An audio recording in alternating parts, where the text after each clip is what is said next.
उपास्मै गायता नरः पवमानाय दवे अभिदेवो इयक्षते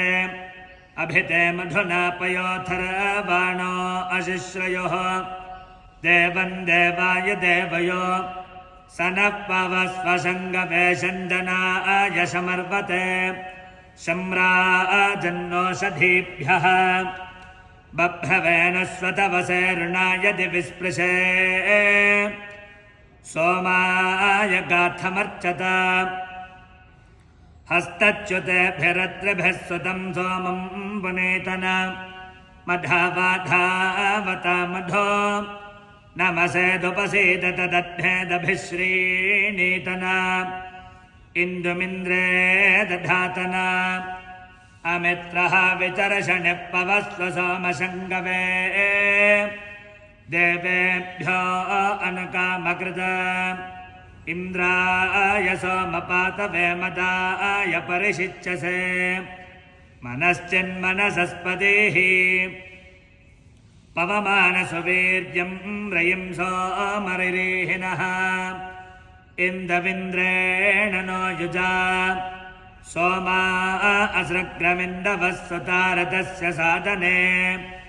इन्द्राय मधुमत्तमाः अभिविप्रा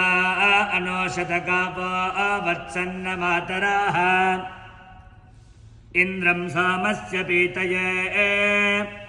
मदच्युत्क्षेति साधने सिन्धोरोर्मा विपश्चित सोमो गौरी अधिश्रितः दिवो नाभा विचक्षणोऽप्यो वारे महीयते सोमो यः सुकृतः कविः यः सोमः कलशेष्वाम् अन्तः पवित्र आहितः तमिन्दुः परिषस्वजे प्रवाचमिन्दुरिष्यति समुद्रस्याधिविष्टपि जिन्वङ्गोषं मधुस्तुतम्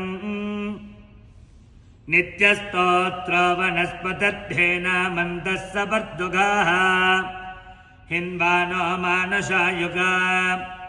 अभिप्रिया दिवस्पदा सोमो हिन्वानो अरसति विप्रस्य धारया कविः आपवमानधारय रयिं सहस्रवर्चसम् अस्मे इन्दो स्वभवम्